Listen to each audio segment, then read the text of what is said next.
we are not supposed to take the law into our own hands and cause this. So I'm advising the youth that anytime that they catch any thief around, they should let the law take its course. Traditional leaders in the Western region threaten community mobilization to halt government projects amidst transparency concerns. CCR is one Roma and other organizations were educated. This is a new way. Why a wide awake into know anything. If we come and you be so on a son, we gather our people and demonstrate and sack you from the place. And later on CNR Extra, government increases stipend for livelihood empowerment against poverty leave beneficiaries by 100%. The government has increased the leave payment. I think if you look at it, one eligible household was taking 64, and now they are going to take 128. And we are paying 2 seconds. So one is going home with 256.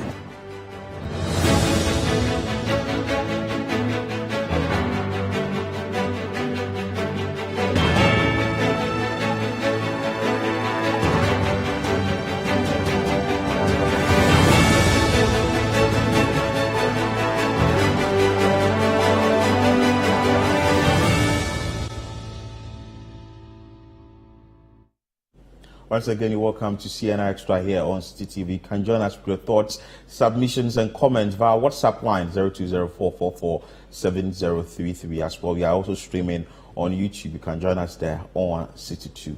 Jude Mensa-Duncan, you're welcome to the show. How are you doing, my brother? Thank you so much, Philip. It's always a pleasure to be on the show. It's a Monday morning. Yes, with renewed energy and optimism that it will be a better week. Of course, we pray it's going to be a better week, but we are just going to start on a bad note. That is this tragic incident that happened on the George Walker Bush Highway, an accident that happened there. Let's bring you that insert. 3 individuals are feared dead and several others injured following a tragic incident on the George Walker Bush Highway. A speeding 23-seater Benz Sprinter bus en route from Ablekuma to Kaswa experienced a back tire blowout, causing it to somersault. Our reporter Daniel Odromensa brings us details in this report, read by Akusia Otre. In a devastating crash that occurred around 6:30 a.m. on Sunday, a 23-seater Benz Sprinter bus traveling from Ablekuma to Kaswa was involved in a fatal accident on the George Walker Bush Highway near the Awushi Water West area. The driver, allegedly traveling at high speed, lost control of the vehicle after the burst of the back tire, resulting in a somersault. Tragically, 3 individuals are believed to have lost their lives instantly, while numerous passengers sustained varying degrees of injuries. The driver, whose identity remains unknown, initially attempted to flee the scene but was apprehended by local residents and subsequently handed over to the police. Upon receiving the news, the police and officials from the National Ambulance Service swiftly arrived at the location, only to find the vehicle already towed away. Traces of blood concealed with sand were discovered at the scene, along with a bus tire. Eyewitnesses provided first-hand accounts of the incident. The driver does nothing to that. He haven't hurt nothing. But the people, 3 people died instantly in the spot of the where the incident has happened. And the driver is trying to run away, and they chase him, go and arrest him, bring it back to the police. He hand it back to the police. Then the police take him along. Okay, so how many people were in the bus? That is a 23-seater. Was the bus full? Yes, it's a full with the kids, the children in the car. I was here this morning in the car from Aushi Junction going towards Kaswa.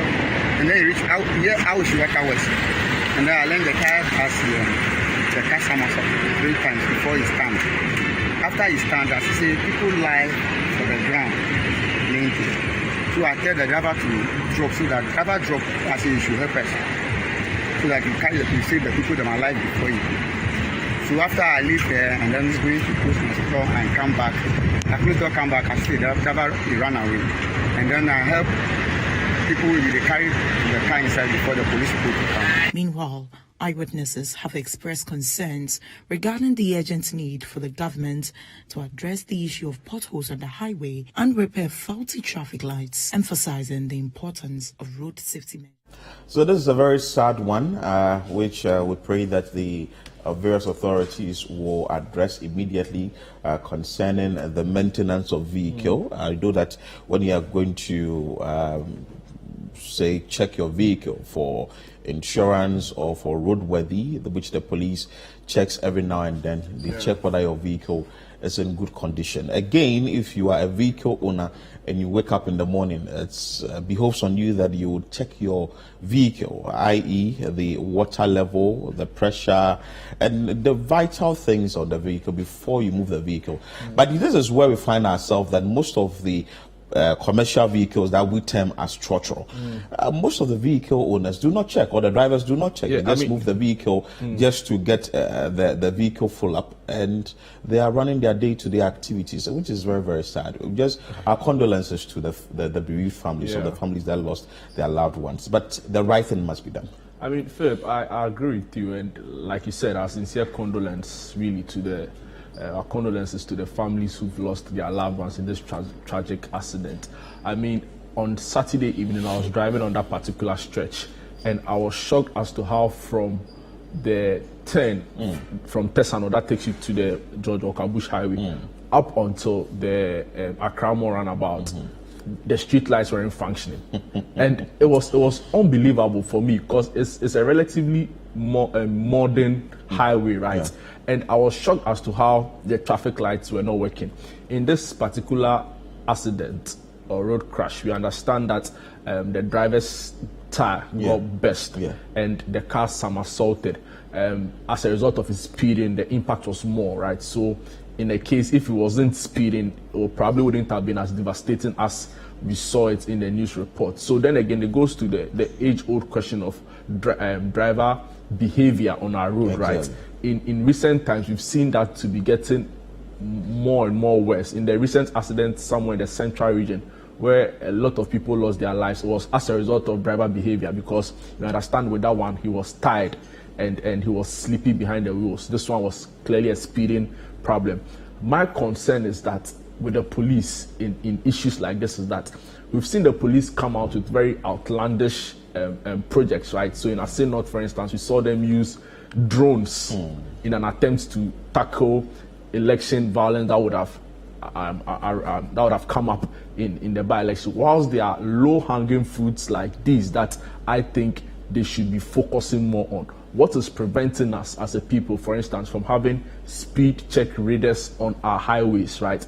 So that when you pass through it, you are able, the system is set up to be able to tell you the speed at which your vehicle is moving. I think there's one on the Accra motorway. Yeah, but why don't we have it on the George Walker Bush Highway? Because it's a very, very major road. It's a busy road that links so many areas, right? So why are we not having something like that? So that after a point, when you are found to go beyond the speed limit, the next police checkpoint, you are stopped and you are made to really go through the process. So I think these are some of the low-hanging fruits we can begin to look at with regards to technological advances in preventing some of these things. But it is very unfortunate. I was telling you off camera how myself, when I was in school, I was in school in 2017, picked the trotro at La Paz, going to campus. Then on the George Walker Bush Highway, in one of those trotro, the back tire just removed, and it was rolling on the street, and the car moved for like a minute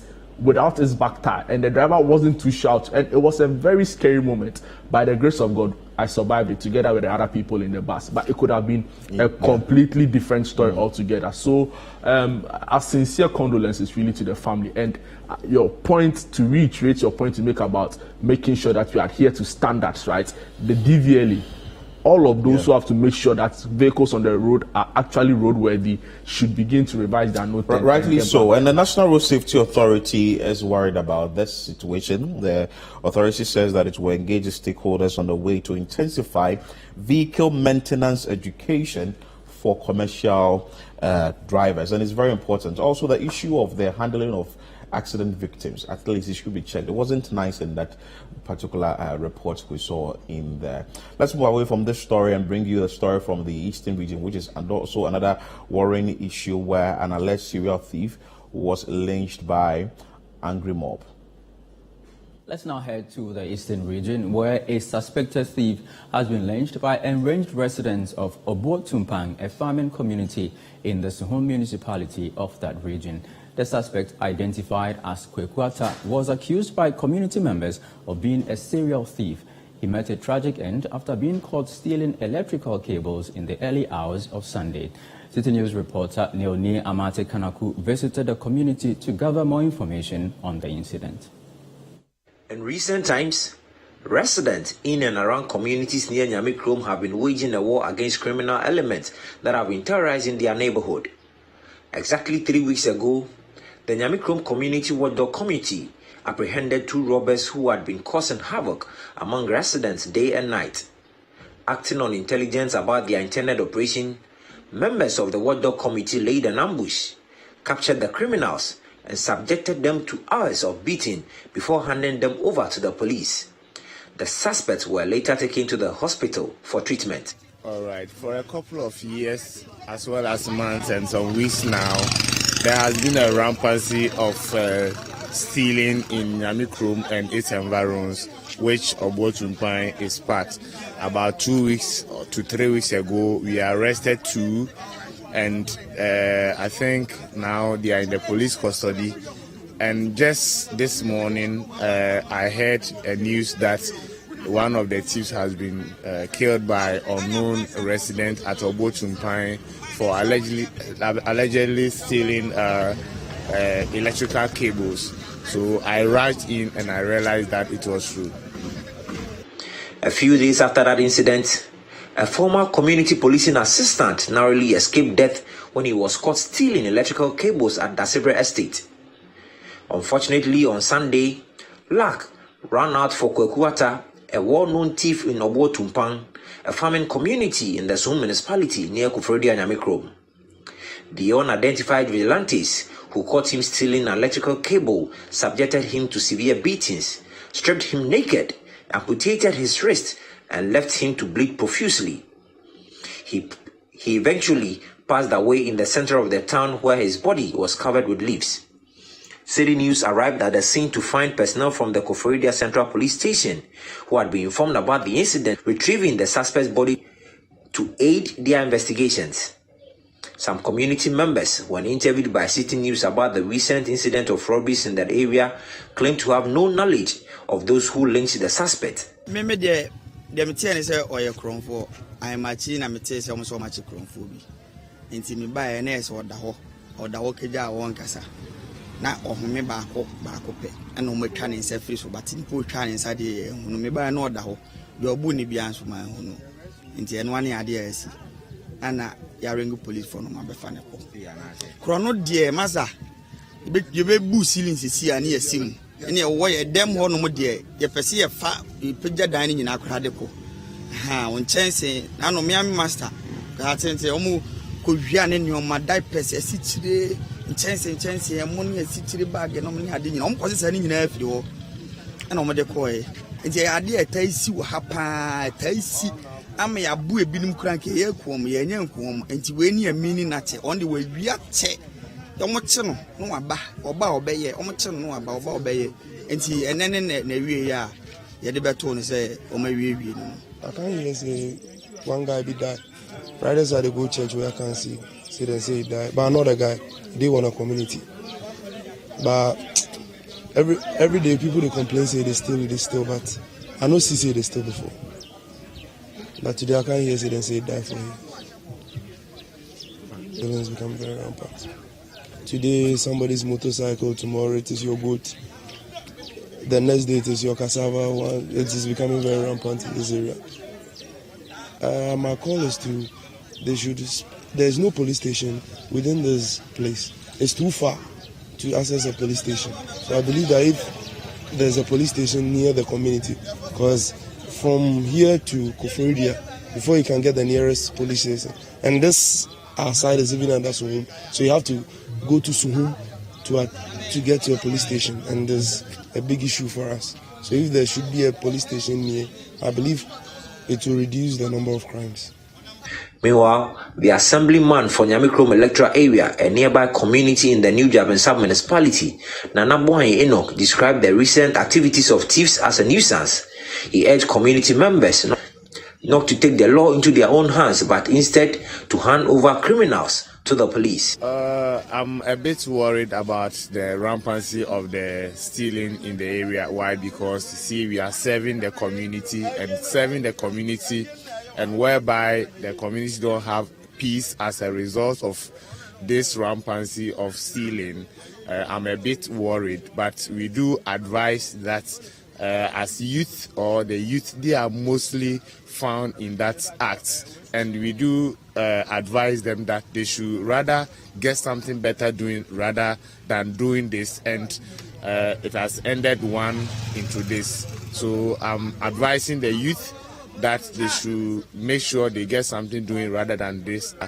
It's rather unfortunate that I personally, if I would have heard of it, I could have intervened. This is what I normally do, especially as you've rightly said, we are not supposed to take the law into our own hands and cause this. So I'm advising the youth that anytime that they catch any thief around, they should let the law take its course on them rather than killing them.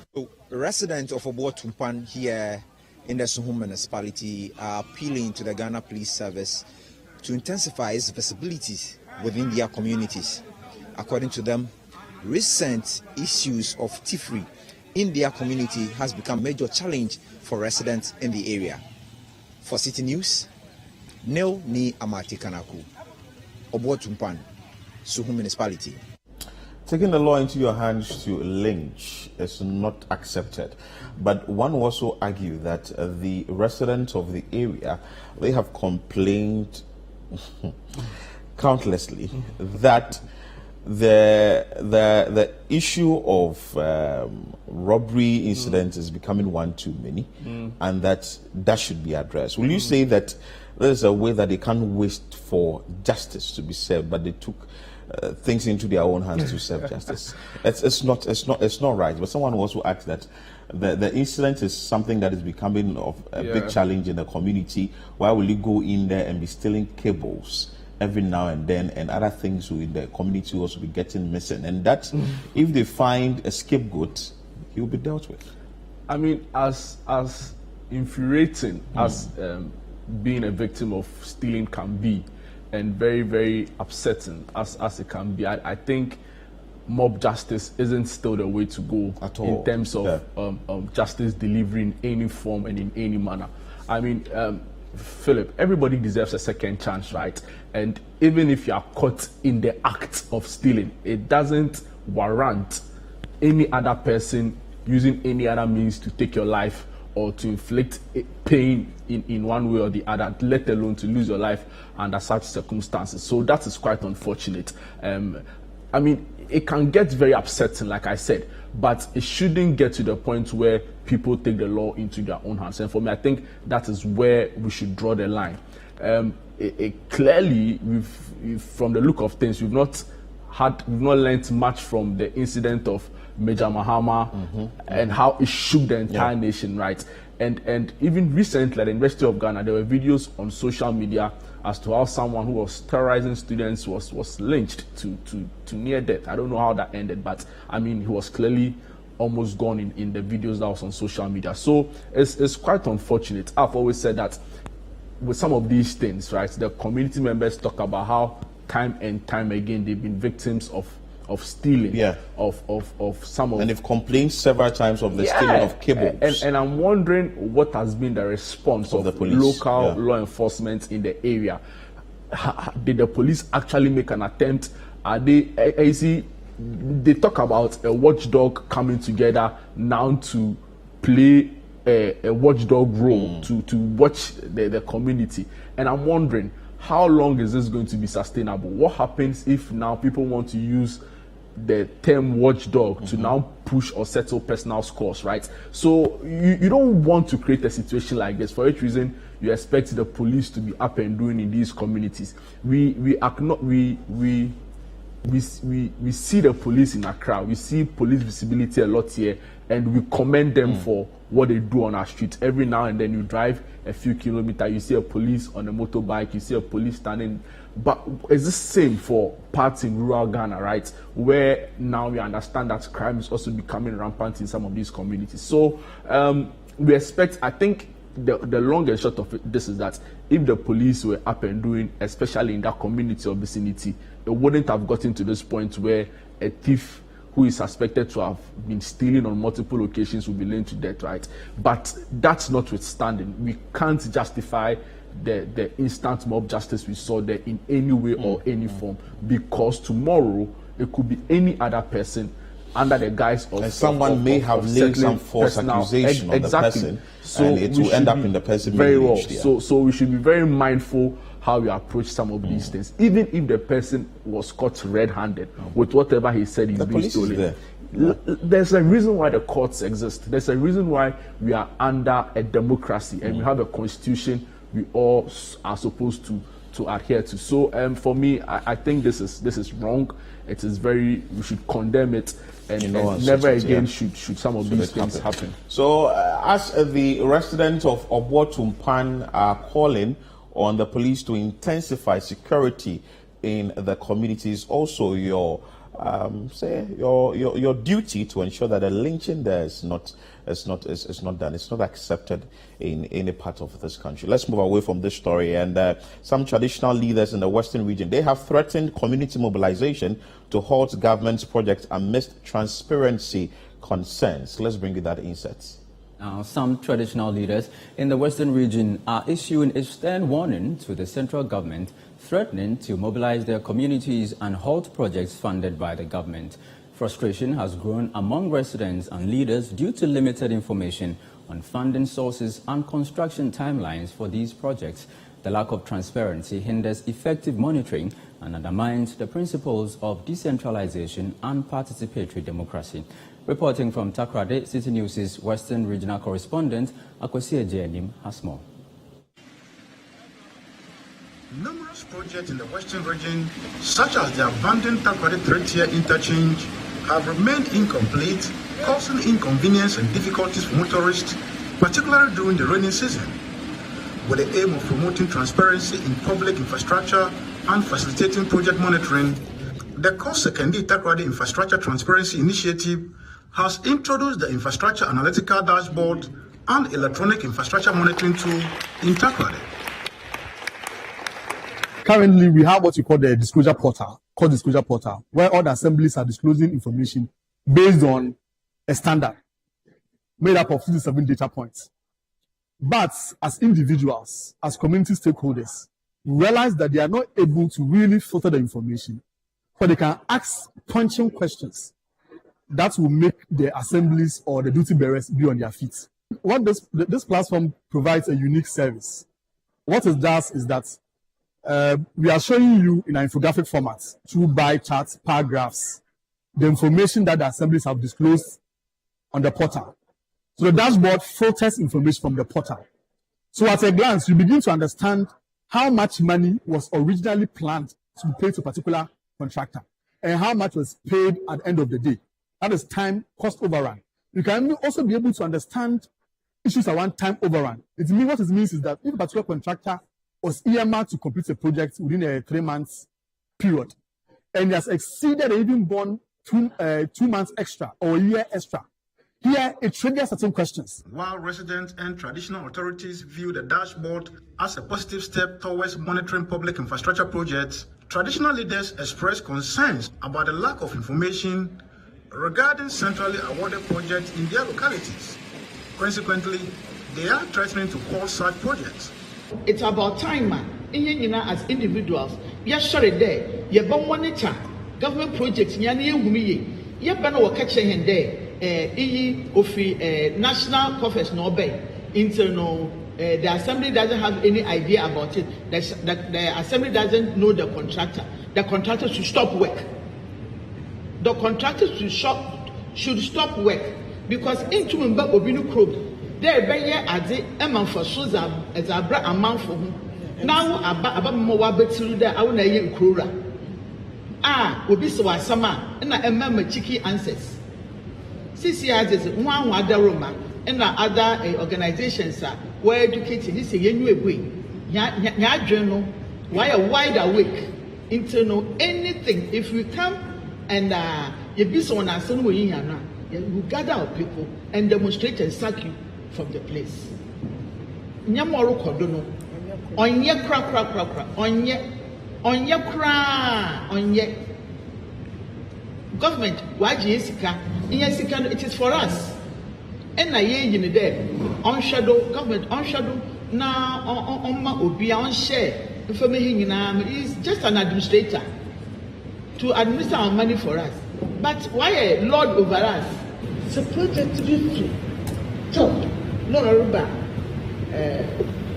one area one period there what about project in Numu na contractor kro no mu na wo baka chen wo top whether what that area this wo ko mu one and sana was start project na nya na him for the ya doing there so project rebanyen asase na ye nyima we start the contractor yen school was a contractor mama kro am say at the end of the day mama project such classrooms in Wenwe.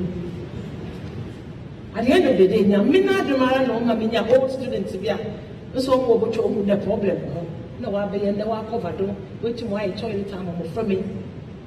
Yeah, I walk cry, ama, the friend. It's a contractor, no, what I don't know why me paid. I don't even know the contractor. Why you sure do work? So please, what you people are teaching us, what we are blessed with, we like it. And it's opening our mind.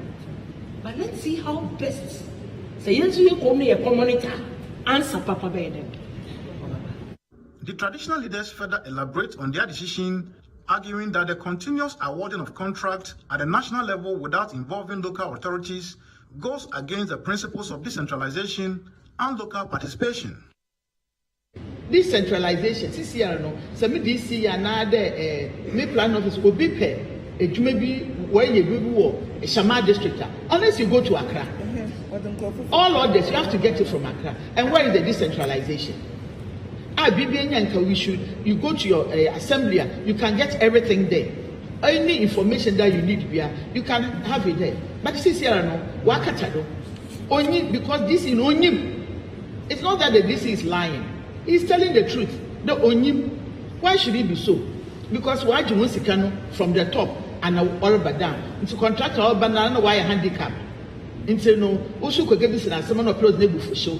What's about one kind of and that the stakeholders in there. We are tired of them.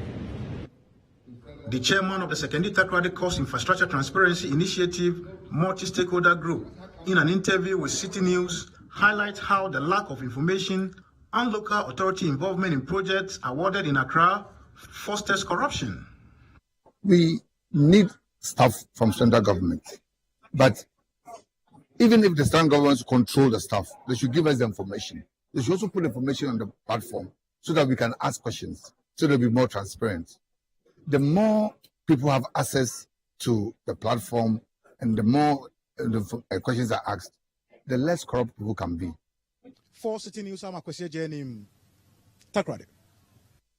So the traditional authorities need involvement when it comes to developmental projects in that particular region. Well, not only in that region, nationwide, because it looks like now most of the leaders who are in the traditional front, they are well enlightened, and you wouldn't want to take certain things away from them, i.e., government bringing project into the traditional area or into a particular community. They are supposed to be informed. They are supposed to monitor how the project is going, how it's been executed, and the outcome of it, so that when they are engaging the contractors or whoever is doing the project, they know what they are talking about. I mean, Philip, you can understand the frustrations of the traditional authorities in the Western region, because when government wanted a buy-in of the e-levy, you quite recall the finance minister moving from one region to the other in a series of town hall engagements, talking about the need for the e-levy and why everybody should come together to support it, right? And I'm wondering why same can't be done for other infrastructural projects government is embarking on. So, for instance, if you want to put up some hospital somewhere as part of Agenda 111, do the residents in the community really understand? Do you have their buy-in in that you are assuring them of local content laws being adhered to? And for me, these are very important conversations that has to be had, in the sense that if you look at the Western region, for instance, the Goldfield Stadium they are constructing. This is a proper example, and the residents will tell you. I mean, it's the openness and the transparency. Every now and then, you hear officials talk about it, give updates to how the stadium is progressing. That's the Takwa and Aboso Park that they are constructing for Midiama FC and I think another team. I think Takwa United or so. And these are examples of how residents want government to be engaging, right? So every now and then you hear a progress update on it. You hear what they are doing in terms of even making sure that about 61% of the labor force for the stadium construction were residents in Takwa and in the Western region. So I think government, issues of what the government's priority are, what their interests are, how they are funding these projects are very important conversations that you don't keep the key stakeholders, in this case, who are residents, aloof. You get it? So involving them in some of these decision-making processes is very important. And I believe that is where the position of a regional minister comes into play, right? Are you able to become that effective liaison between government and community members and areas, right? In that you're able to explain to them the government's plan and vision for the community. So I think the call by these traditional authorities is in order. Government needs to be able to explain to, people or residents in the community where they undertake very elaborate projects, the need for the projects, and why it's even important in the national scheme of things. If that is not done, for me, I'm so excited that at least we have our traditional authorities waking up and also trying to involve themselves in developmental projects. It's very important. You're still watching CNR Extra here on City TV, still to come. Authorities at Owa Senior High School urgently appeal to government to address pressing infrastructural need of the school. Kindly stay with us. We're back with more stories.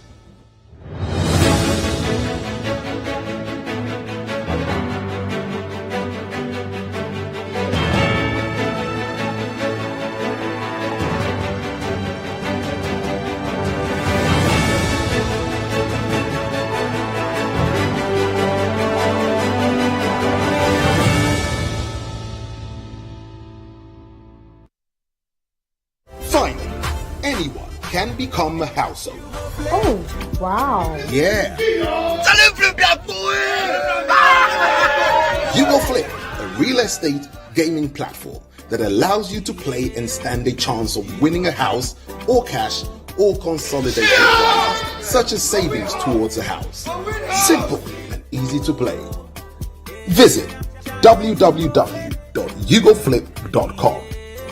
Buy a ticket to enter the game. Wait for the end of the game to enjoy the win. Anyone can win. Flip it or own it. You Go Flip. This advertisement has been vetted and approved by the Gaming Commission of Ghana. Play responsibly, not for persons below 18 years, and gaming can be addictive.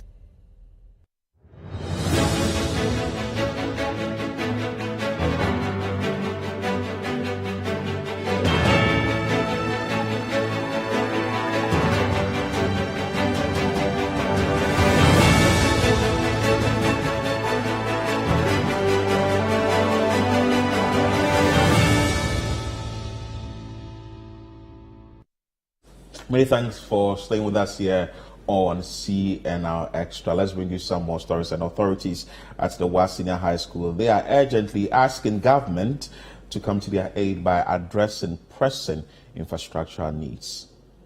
The authorities at Wa Senior High School are urgently appealing to the government to address the pressing infrastructural needs of the institution, aiming to enhance the quality of learning and teaching. The headmaster of the school expressed his concern during an interview with City News, stating that despite a significant increase in enrollment over the past few years, there has been no corresponding improvement in infrastructure.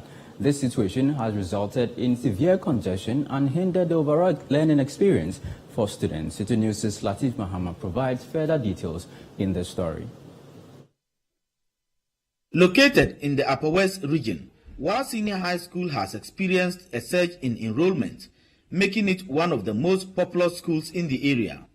The institution has nurtured and produced influential individuals, including the esteemed Speaker of Parliament, Right Honorable Alban S.K. Babin, and Supreme Court Justice Yoni Kulenji. Presently, the school, commonly known as WASEC, accommodates 2,340 students.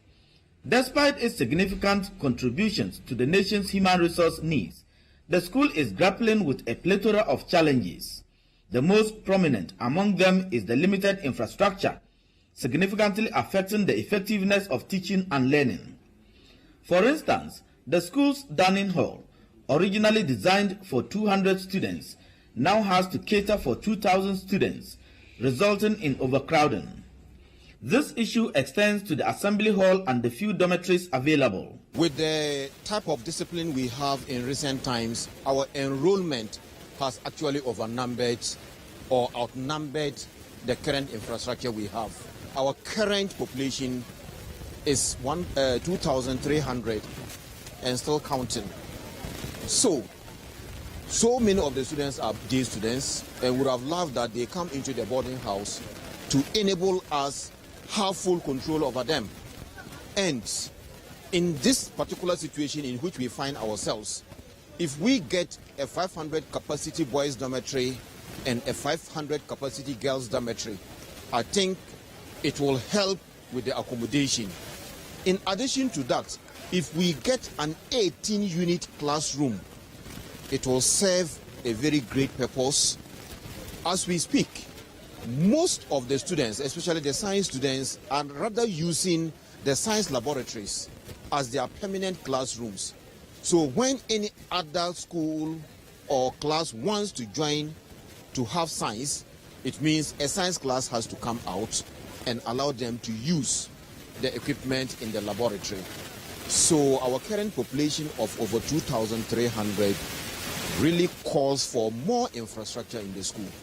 In response to the present concerns raised by the headmaster, the Speaker of Parliament, Right Honorable Alban Babin, has taken the initiative to commence the construction of an ultramodern auditorium. 2,000-seater auditorium here. Here we have the ground floor plan. That is where we presently occupy. And on the ground floor, we have an open office plan where the school can use for whatever administrative activities they may want to run as part of this facility.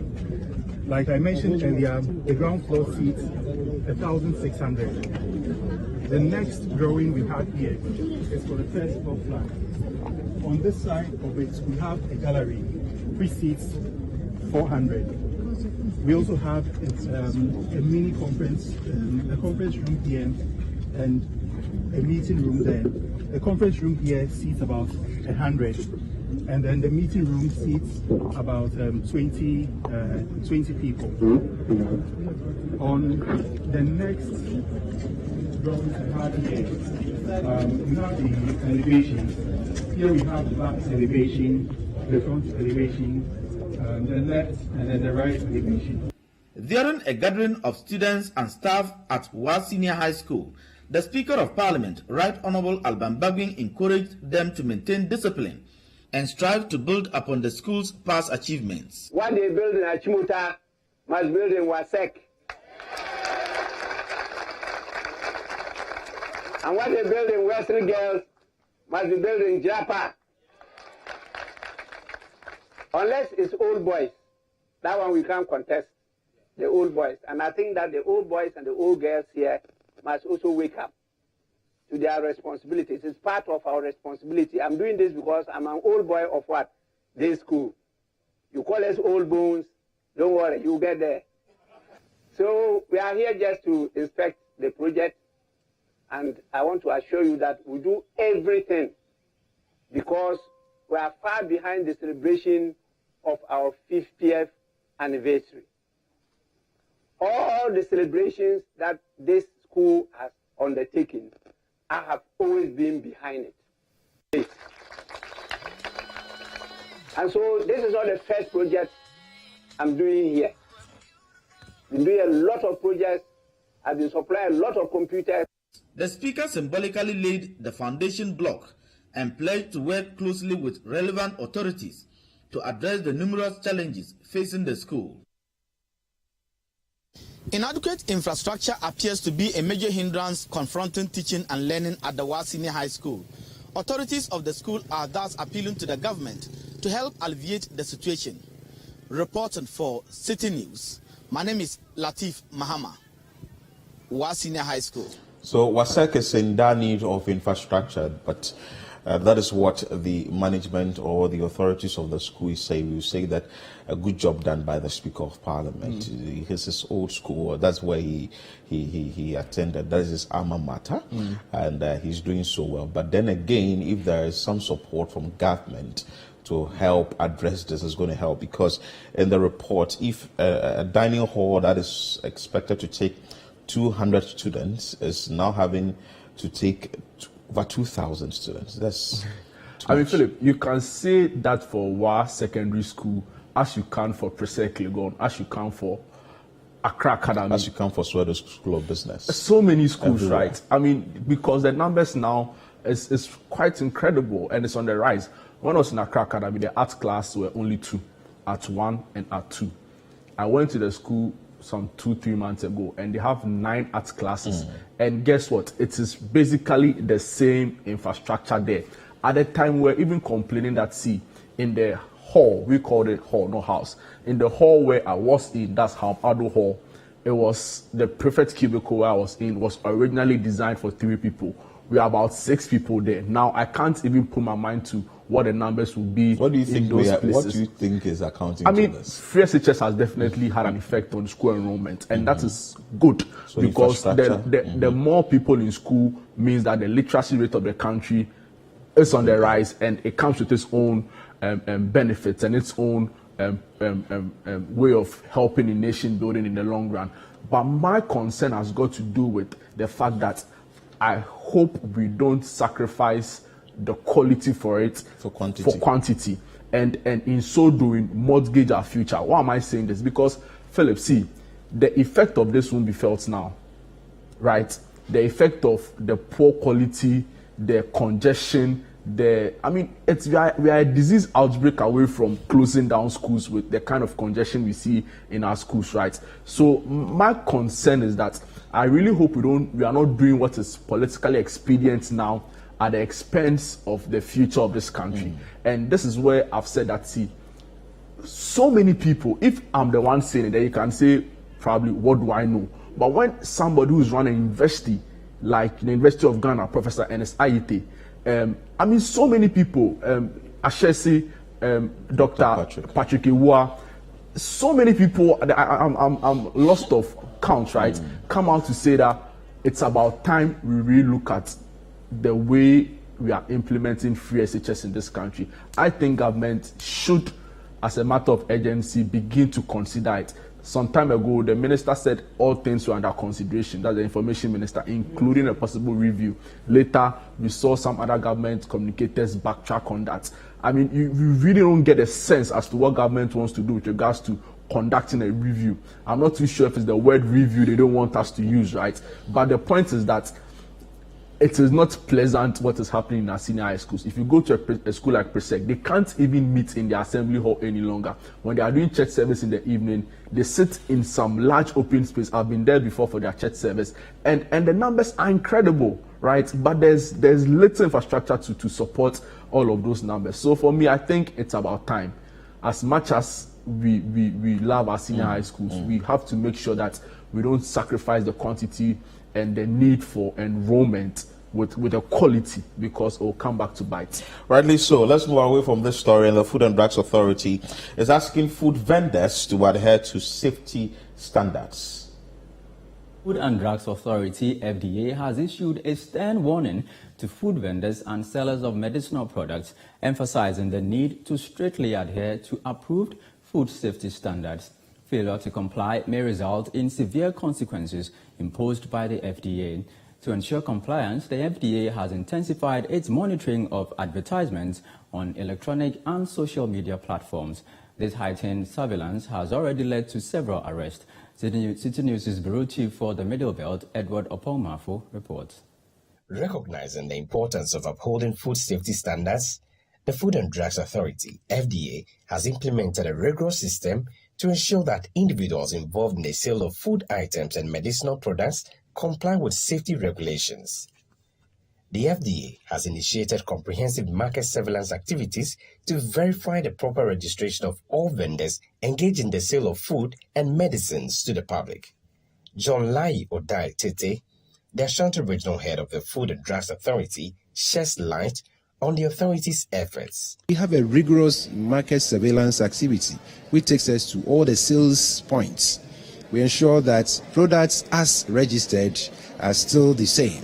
If they are not, they are confiscated or seized for safe disposal at the cost of the corporates. And this is what we have been doing. You could also be processed for court for selling unsafe food. So this is the advice for the vendors. You will have to ensure that whatever you put out there for sale is safe for human consumption. If it is a processed food, then you should know that it has to be first registered, and you must always take the receipts or purchase documents from wherever you get it from. Because when we come around and you did not import, you should tell us who did, so that we can follow up on that. As part of ensuring that food is safe across the spectrum of consumers, we have collaborated with the Environmental Health Unit of the MMDAs and inspecting the vending points as well as the food preparation points of these street food vendors and issuing street food vending permits. Currently in this region, we have carried out a number of inspection activities, and we have the first batch of 200 permits, which will be on the tables or the platforms these vendors use in vending their products. So we expect consumers to look out for the permit. It's just a sticker and it is not transferable. It bears the name of the vendor. So it's very important that food vendors do what is expected of them, because just recently, I think we heard of the story coming from Oyibi where yellow CC is watching. Some people were poisoned and even resulted into death. Also, when you go to Takrady in the western region, Wache joint in Colombia, they also ate Wache, and they also had this issue. What if the food vendors do the right thing? I'm sure it's going to save lives, because there are a number of people that depend solely on food outside. They don't cook. I don't know if this is shade at me, but really? I mean, you don't cook. I make you like nyam. I make good egg stew and sausage stew, but it's been a while. I mean, Philip, I agree with you, right? But I want to commend the FDA for being proactive. A lot of the time, when we talk about Ghanaian institutions and agencies, we associate them with how more often than not they are reactionary, right? They have to wait for something to happen before they come at the scene and try and make sense of it. But with this FDA administration, I mean, Madam Delise Dakon and the team, I think for every time I've seen them in the news, it is the FDA taking the lead to avert something, and I think that is good. I think she was honored during the president's the national awards as well. I want to commend them because I've seen in the news a number of times efforts they make to protect the public. So commend the FDA, and I hope that they keep going strong. Rightly so, and also the food vendors should ensure that the right thing is done, as a lot of people depend on them for their survival in a way of buying food from them. You are still watching CNR Extra here on City TV, still to come. Government increases stipend for livelihood empowerment against poverty leap beneficiaries by 100%. Kindly stay with us. We'll be back with that story.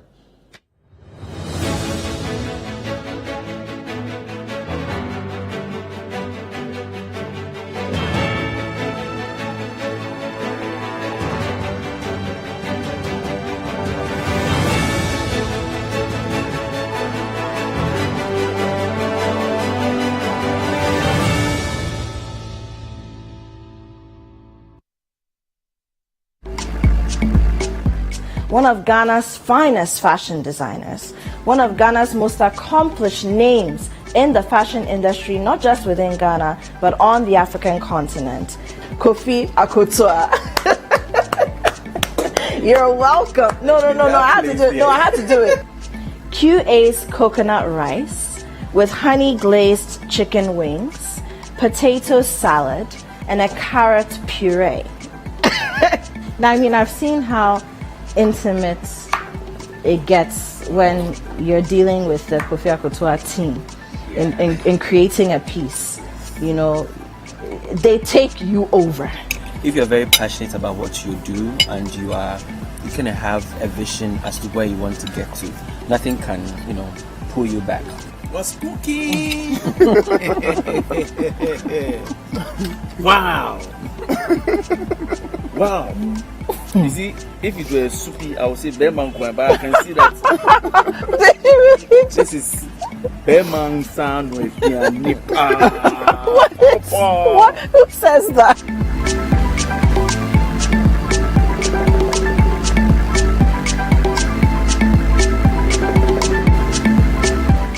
What's Cooking is brought to you by Tasty Tom Enriched Tomato Mix. Fakakra na ayebebre.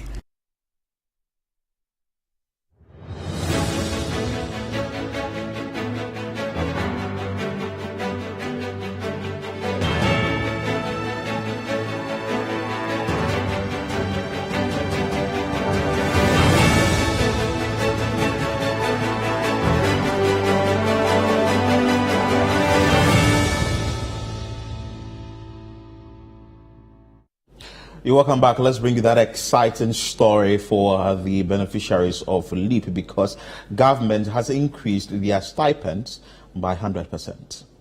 Minister for Gender and Social Protection, Laraba Zuwera Abudu, has expressed her delight as the government announced a significant increase of 100% in the Livelihood Empowerment Against Poverty program for its beneficiaries.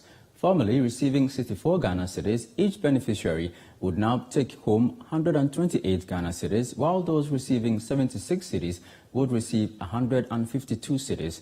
There is more in the following report.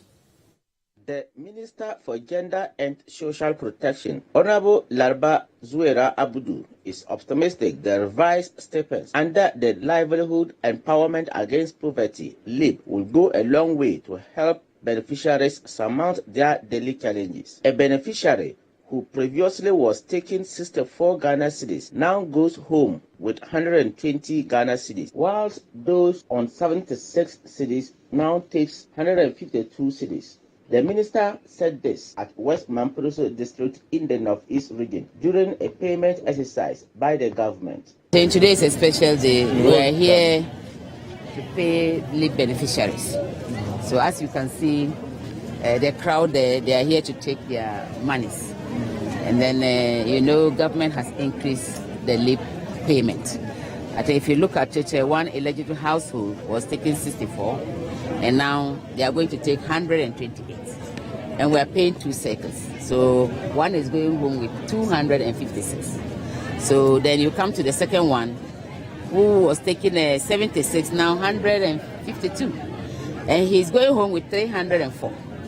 Down to the last one, which is 6, who will go home with 428. That tells you that government has increased LEAP. And I'm happy that this is their farming season. So a lot of them will use the money to start their farming activities. And the women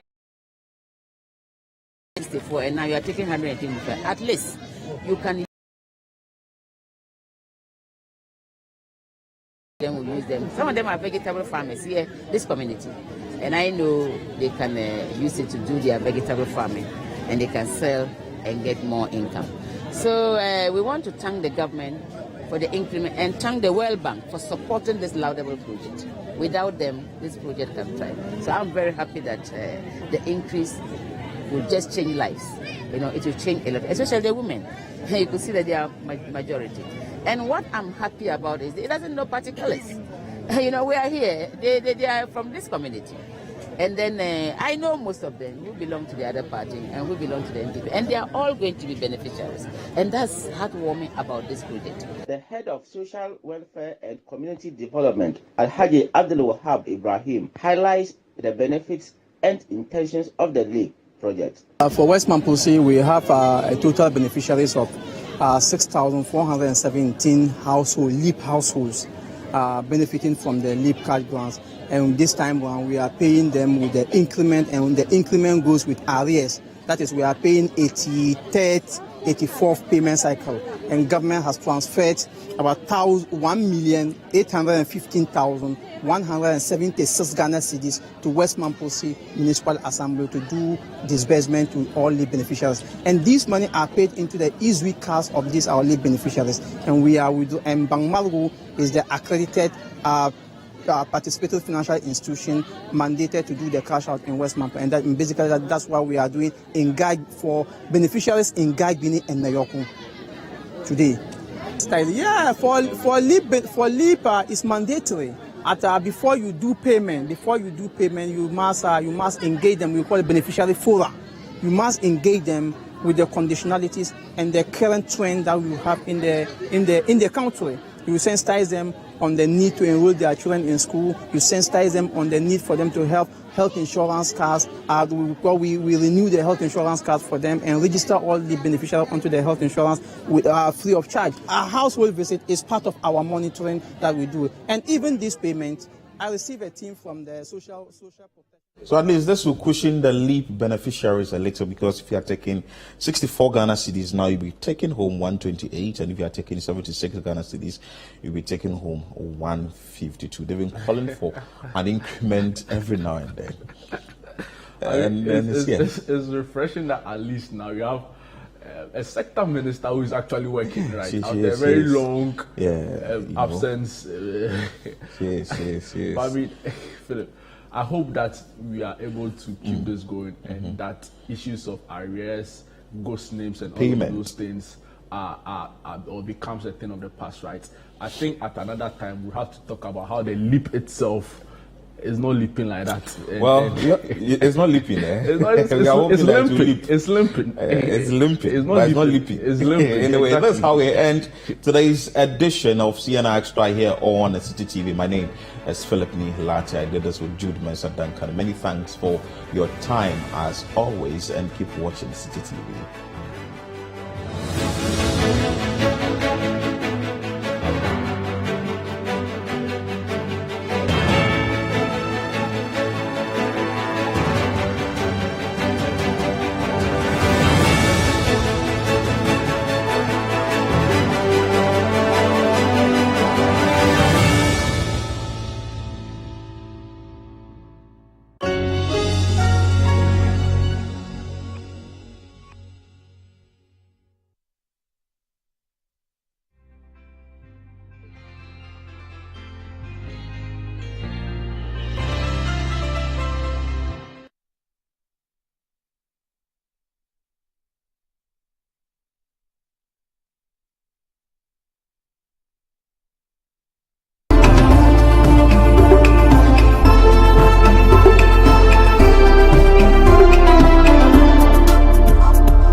This is DW News Africa. Coming up on the program, recreational use of a prescription drug on the rise in West Africa. Tramadol, the cheap and effective painkiller, increasingly gaining addicts. We take a look at its growing misuse in Ghana and discuss a similar trend in Nigeria. Also coming up on the show, the boxer from Cameroon competing internationally, not for her home country, but for the first ever refugee team at the European Games. Plus, As the changing climate continues to worsen disasters around the world, rich and poor countries struggle to agree on the right response.